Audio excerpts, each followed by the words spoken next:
Peut-on prier par l'intercession des saints? Écoutez bien jusqu'au bout, vous allez être surpris. Pour répondre à cette question, prenons un petit exemple.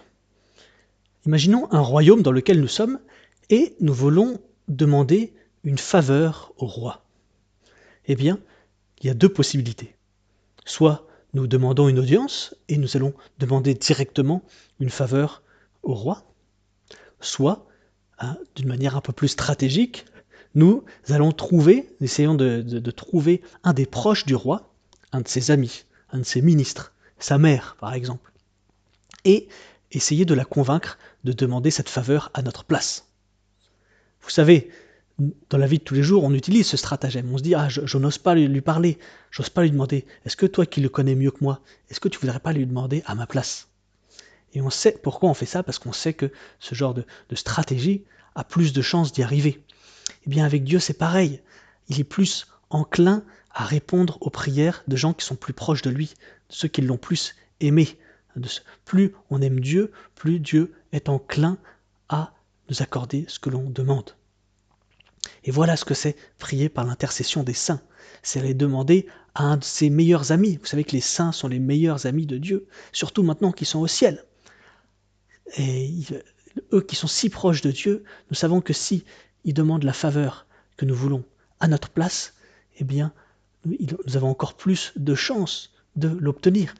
D'ailleurs, est-ce que c'est pas ce que nous faisons dès ici-bas, quand nous demandons à un ami, à un proche, de prier Dieu pour nous pour obtenir telle ou telle grâce, nous dit, est-ce que tu veux pas prier avec moi pour que j'arrive à obtenir cet emploi, etc. Eh bien, nous comptons les uns sur les autres, sur l'intercession les uns des autres, pour toucher encore plus le cœur de Dieu. Et c'est bien ça, prier par l'intercession des saints. Et ça est encore plus vrai pour sa mère qui est encore plus proche de Dieu que n'importe quel saint. Vous savez qu'il a tellement aimé sa mère qu'il aime tellement sa mère qu'il est prêt à tout lui accorder. Vous voyez, à Cana, c'est dit dans l'Évangile, ce n'était pas encore l'heure de Jésus, et pourtant Jésus a avancé son heure par la demande de la Vierge Marie. Il ne peut rien refuser à sa Sainte Mère, comme nous-mêmes, nous ne pouvons rien refuser à notre mère. D'autant plus Jésus sait que ce que lui demandera sa mère, maintenant qu'elle est au ciel en tout cas, et même dès ici-bas sur la terre, nous le savons, ça ne peut être que des choses bonnes. Donc, allons demander à un des proches de Dieu d'amener notre requête, notre demande à Dieu. Voilà ce que c'est par l'intercession des saints. Donc oui, bien sûr, nous pouvons prier par l'intercession des saints, parce que ce sont les amis de Dieu. Il nous a dit, je ne vous appelle plus serviteurs, mais amis. Deuxième petite question, et c'est là où peut-être ça devient encore plus intéressant et plus profond. Oui, on peut prier par l'intercession des saints, mais peut-on prier les saints directement? Pour répondre à cette question, reprenons l'exemple du roi et de son royaume.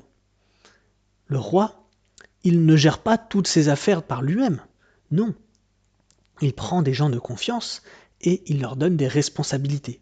Il va nommer un ministre de l'Agriculture, un ministre de l'Éducation, un ministre des Finances, un ministre du Logement, etc. Et à chacun, il donne une part de son pouvoir. Évidemment, tout le pouvoir vient de lui, tout le pouvoir vient du roi, c'est certain, mais il délègue une part de ses pouvoirs à ses ministres.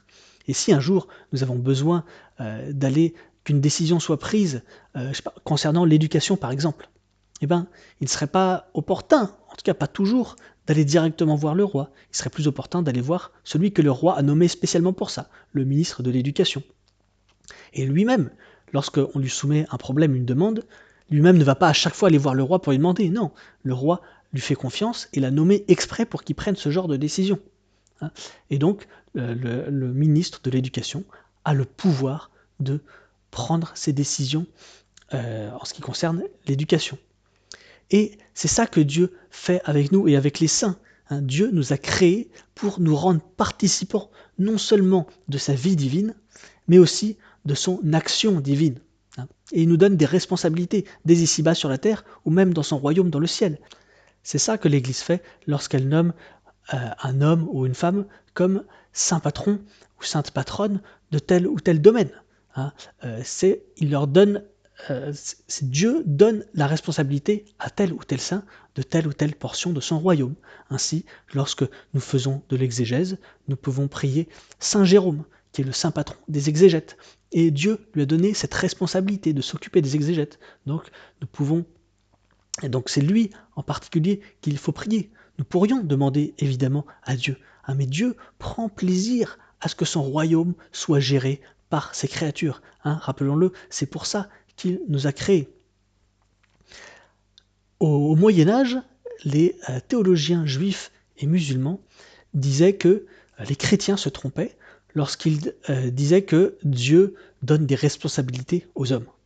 Ils disaient non, ça enlève de la gloire et de la puissance à Dieu.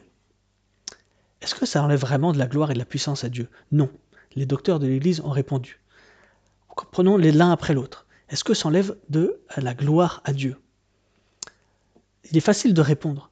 Est-ce que, par exemple, imaginons qu'on a un fils qu'on a bien élevé, qu'on a éduqué et que l'on a nommé comme responsable de telle ou telle chose. Lorsque les gens vont le voir et qu'ils disent « Ah, bah votre fils, vraiment, il fait vraiment bien son travail » et que les gens louent notre fils, est-ce que ça nous retire de la gloire? Ben non, ça ne retire pas de la gloire. On est encore plus fiers que notre fils se comporte bien et fasse bien son travail. Eh bien c'est pareil, on est encore, Dieu est encore plus content lorsque on est heureux du travail qu'a fait tel ou tel saint, parce que c'est Dieu qui l'a éduqué, c'est Dieu qui lui a donné ses pouvoirs. Donc en louant le saint, on ne prive pas Dieu d'une gloire, justement, on lui donne encore plus de gloire. Est-ce qu'une maman ou un papa, ils sont jaloux des compliments que les gens font à leur enfant? Ben non, on n'est pas jaloux des compliments, on en est même encore plus content. Hein, on est heureux que les gens disent « Ah, qu'est-ce qu'il est beau votre enfant, qu'est-ce qu'il est bon ?» Non, on en est encore plus content que s'il nous faisait un compliment directement à nous. Et c'est pareil avec Dieu. Il est encore plus heureux lorsqu'on loue ses créatures parce que c'est lui qui les a formées, c'est lui qui les a créées ainsi. Et est-ce que ça vole de la puissance à Dieu? Est-ce que quand on dit que Dieu donne des responsabilités ou une véritable puissance à des saints, est-ce que ça, en fait, ça enlève de la puissance à Dieu? Non, encore une fois. Hein, les docteurs de l'Église ont dit que non seulement Dieu, il est cause de tout, il est tout puissant, mais il est tellement puissant, Dieu, qu'il est capable de donner à ses créatures le fait d'être elles-mêmes cause. Hein, on dit en théologie qu'il a donné à ses créatures la dignité de cause. Il est tellement puissant qu'il est capable de nous donner la dignité de cause. Donc ça ne vole pas de la gloire à Dieu, justement ça en ajoute encore, de dire qu'il est tellement puissant, il est capable de faire en sorte qu'une autre créature ait une responsabilité réelle. Et évidemment, il ne faut pas oublier que toute la puissance, tout vient de Dieu directement. Les saints, la Vierge Marie, etc. n'auraient aucune puissance s'ils n'étaient donnés par Dieu. De même, les ministres n'auraient aucun pouvoir s'ils n'étaient donnés par le roi. Donc voilà, peut-on prier par l'intercession des saints? Oui. Peut-on prier directement les saints? Oui, aussi. Et il est même juste et bon de le faire. C'est l'ordre que Dieu a voulu dans sa création. Et dans tout ça, la Vierge Marie a une place particulière. Elle est, comme on pourrait l'appeler, le premier ministre de Dieu. Tous les saints sont des ministres de différentes choses, mais la Vierge Marie, c'est son premier ministre.